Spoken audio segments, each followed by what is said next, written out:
Hello, everyone. I appreciate you being back to listen. Thank you for anyone who subbed or maybe will sub at some point during this video. Thank you for any likes, any dislikes, any comments, especially. Comments are gravely important for this. It gives me the feedback I need to see what I'm talking about and reflect on it and mull over all kinds of stuff. The fact that you even take the time at all to leave a comment is really appreciated. I mean, if you are, if you happen to be one of the many schizoids or handful of schizoids at this point, really, that listen, the fact that you're even taking the time to do that is a grand gesture. I know how hard it can be to take the time to do much of anything some days. This comes easy to me as far as doing it. I can keep doing this because it feels good. It gives me a little bit of that dopamine kick I lack most days, and it's nice. It's nice. I appreciate it. Like I said, anything, whether it's criticism or otherwise, just the fact that you're commenting. If you know anybody that might be interested in this sort of thing, please share it. Tell anybody else that might be, you know, uh, attuned to this sort of stuff or likes these kind of rambly, ranty kind of conversations. Sorry for the last video. I know it was really excitable, but I just had some little epiphany, and like I said, that little dopamine kick hit, and it felt pretty goddamn great. And I got a little up there. So if I sounded too excited last time, my apologies. Um, Usually it's either angry or quiet like this. One thing that's pretty interesting is that if you do the incognito and then just look at YouTube, you see what either YouTube recommends or what is trending and things like that. The stuff that actually shows up is quite different than if you're looking at your own homepage. I find it interesting. It just shows random like high volume stuff, like old ass videos from a year 12 years ago, 7.2 million views in 12 years. The best scene ever of the 70s show. It's just crazy how old some of these videos go, how far back they go. And if you look at the trending, you just see what people seem to like, I guess. Illusions, French fries, AutoZone makes suppressors. Well, that's pretty interesting, but 7 years ago? What is that even considered? How is that trending? Well, these are the newest. What is this line? If this is trending, what the fuck is this? There's stuff in here that's pretty damn old. 11 months ago? What? YouTube originals? Well, anybody really watches those? It always makes me laugh. I mean, I'm sure people do, but it's just, man, who? I don't think I could find myself paying for that, but who knows? Whatever. It's up to the individual, I guess. Anyway, I'm getting like sidetracked. The point of this particular recording is going to be kind of for me to talk about my beliefs very briefly, my existential thoughts on all kinds of little things, and because of being schizoid, I think partially, and the hedonia and just the lack of caring, deal with a lot of existential issues and a little bit of a crisis of the soul, if you will, because everything kind of feels silly and mundane, you know, pr- probably because you're looking at it through the incorrect lens, to be honest, because we are taught to look at it through a specific one that doesn't match up with ourselves. But because of that, you develop sometimes, some of us develop some anxiety and some terror when it comes to the existential questions about the self and the meaning of things and purpose and such. It can be a little difficult, a little bit daunting dealing with it over the years, especially as a teenager and growing up into my 20s. Now I'm at a place in my life where I've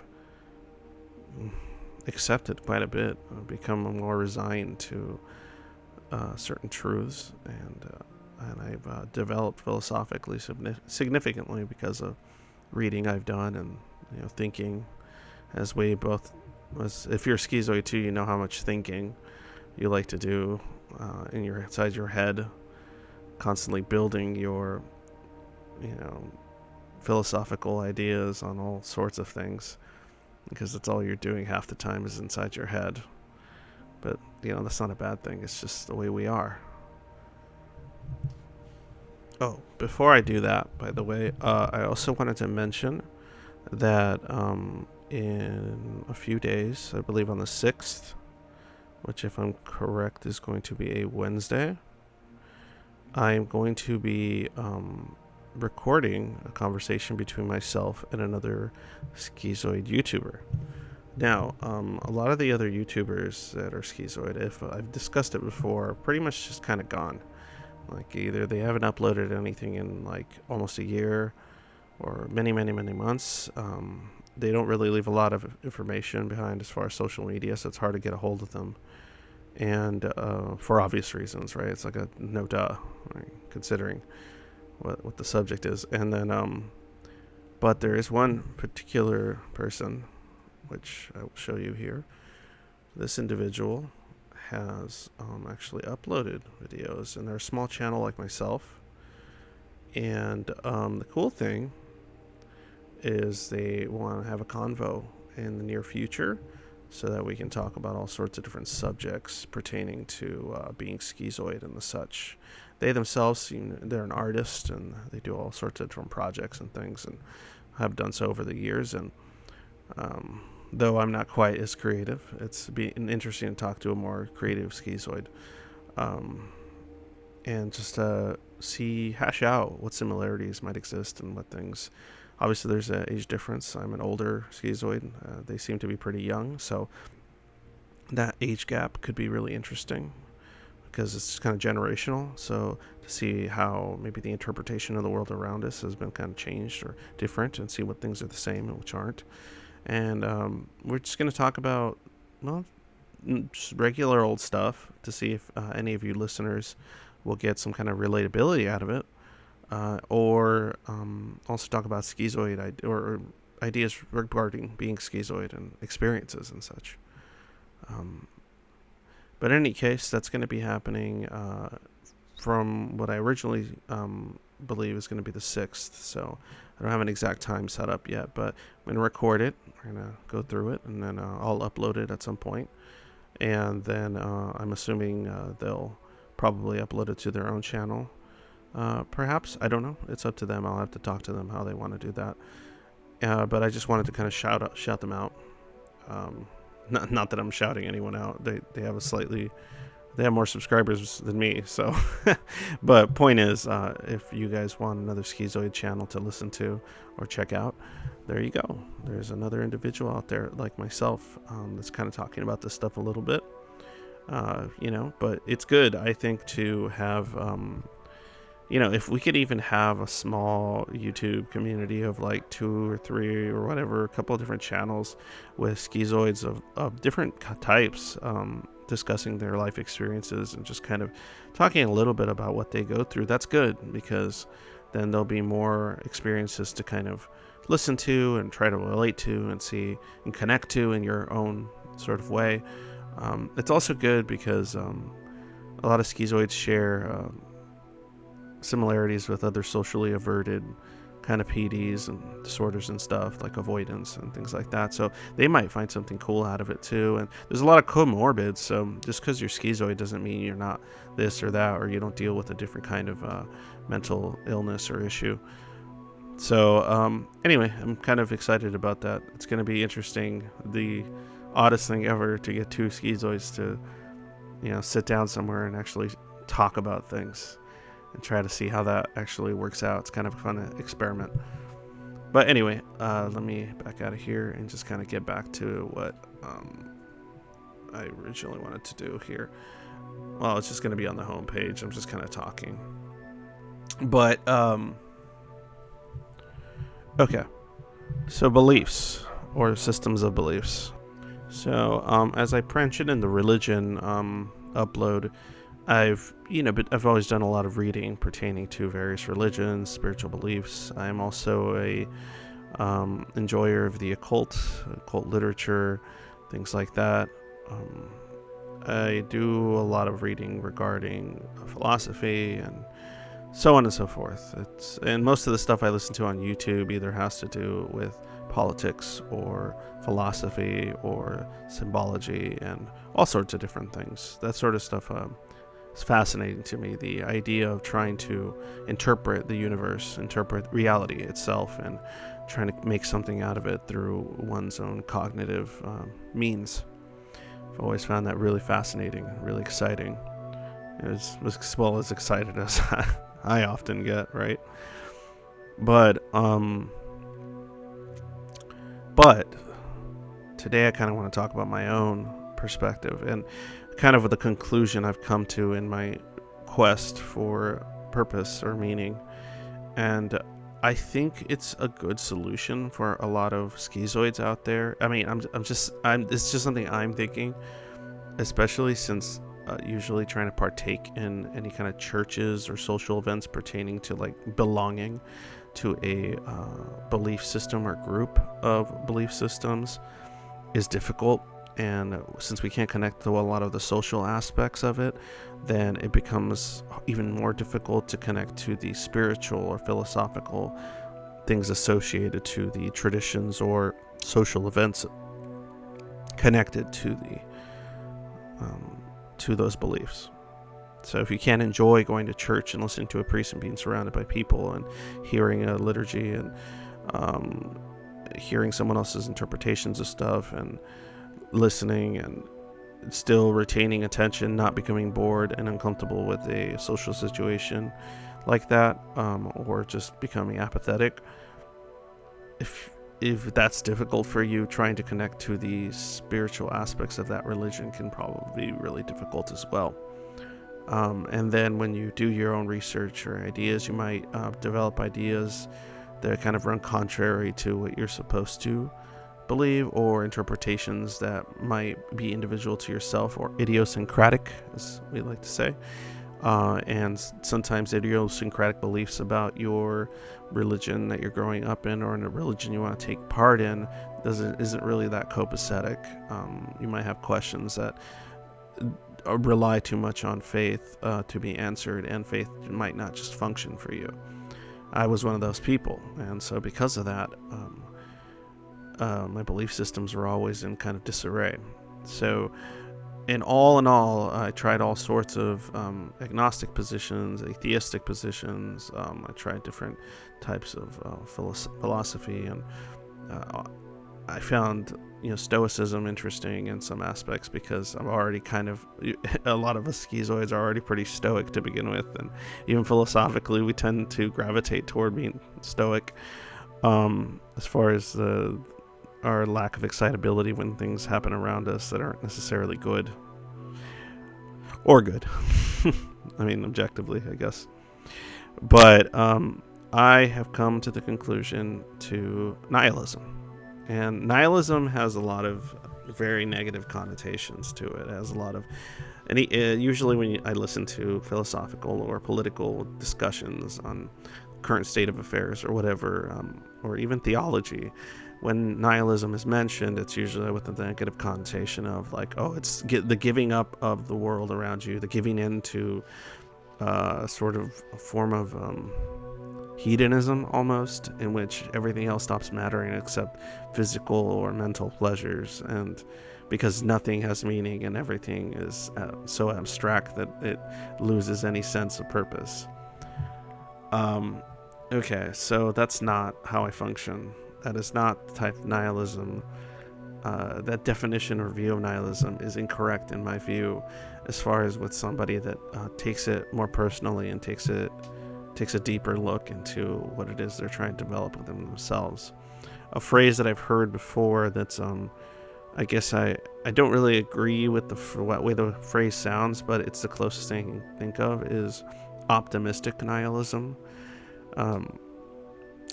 Optimistic in some respects, but not in the idea that there's any innate meaning in anything. That still remains the same. There is none to a nihilist. But the perspective, the reality shift within the mind is different. The way it's expressed as well as interpreted is different. But the reality itself of a lack of innate meaning remains. That is unchanged. The problem is that idea, the idea that nothing has innate purpose or meaning, or objective purpose or meaning inherent in the way things are. Like, there's nothing to point to prove that something has objective meaning to the universe itself or to the reality around you outside of your mind. That is depressing to a lot of people. That is too difficult to grasp or too horrible to deal with. It becomes an existential terror. It becomes something really scary for a lot of people. But what I don't understand is a lot of the terror comes from the assumptions that people make pertaining to having such a belief or giving in, as some might call, to nihilism. In my case, it's actually freed me significantly from a lot of pain and suffering. It's also made me enjoy life itself a lot more, especially, since I must. And I developed a thirst for life of my own because I have a wife and children, and I needed to find a reason to keep going and feel good about this continued existence. And hedonism is just not going to work for me because I don't find pleasure in a lot of those sort of things. And I needed to tap into something, and nihilism was the key for myself, because with that, I found peace. So let me explain very briefly. I don't want to go on forever about this. Very brief, not very briefly, but briefly enough. Basically, the idea is that if nothing has any inherent or innate meaning, then all meaning is constructed through the mind, right? So that gets into a little bit of existentialism. So it's kind of a weird little mixture of nihilism and existentialism in some respects. But the difference is with the existential, they tend to believe that the meaning you construct within your mind then has some kind of innate meaning to the universe itself, or that is objective meaning because it is the only meaning you can construct. But in the case of nihilism, it's the acceptance that even the meanings you construct, though they are the most important meanings you can, in fact, they're the only type of meaning you, even if it's manufactured, that you can even do anything with, they still don't possess any innate meaning. So the universe still remains without objective meaning. But I find that freeing. I don't want the universe to have objective meaning or to have some form of innate meaning that may run contrary to my own philosophical beliefs about my place in the world and the things around me. I find that terrifying, to think that there is objective reasons for any action that occurs in the universe, because if it is the case, whether it be a god or some kind of the ether itself, or some kind of hierarchy or system that exists, whether it's a pantheon of gods, it doesn't matter, that create these rules or laws.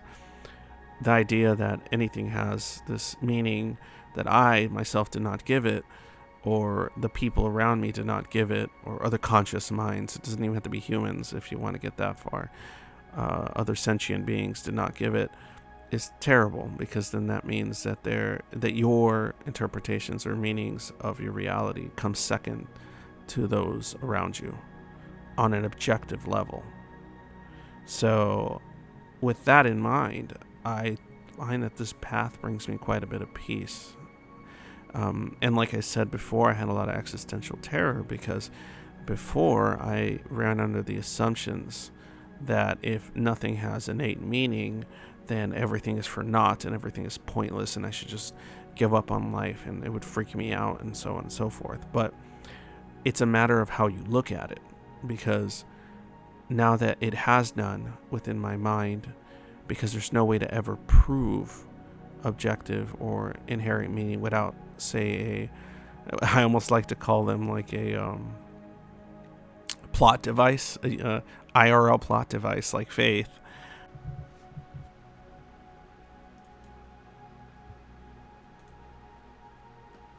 I apologize for any interruption in the middle of what I was just saying, because unfortunately, due to being an old boomer, I screwed up my recording with OBS. But I think I made my point for the most part, pertaining to nihilism. I think it leads us toward a direction in which we can detach ourselves from any need for objective truth or purpose and focus on our internal world, focus on the purpose and meaning that we give things ourselves, and then not see them as some ultimate truth because we created them, but seeing them as one of many truths about existence or meaning and purpose that we construct. So, the way I see it is essentially you can have your own set of beliefs and systems pertaining all sorts of things. You can choose to go in the direction of. Hold on one second. I probably screwed up with my microphone now. Yeah, it looks like I might have. Okay, looks like we're good now. Sorry about that. But the idea that you can still have a belief in pagan, you can be a pagan, or you can have a belief in a pantheon of gods, or you can have you can be atheistic completely, or you can be a dabbler of the occult, or you can be this or that, whatever you want to be, right? Whatever, beliefs you want to construct for yourself pertaining to why things came about the way they did, you could still have them individually from the philosophical concept of them or those beliefs having no objective or intrinsic or innate meaning. So, in other words, you can think, oh, the universe came about by this construction, but it has no innate meaning that it does. And that way, if you're wrong, and if there is an afterlife and you were incorrect about your original assumptions, you're still fine philosophically. You're still fine. It's not damaged at all. You would just adapt and continue forward because you never attached innate meaning or this idea of innate meaning to those beliefs. Again, I apologize if there was any kind of interruption in my train of thought. It's just I had already kind of gone over this and it got deleted because I fucked up. But in any case, I hope that you guys stick to it.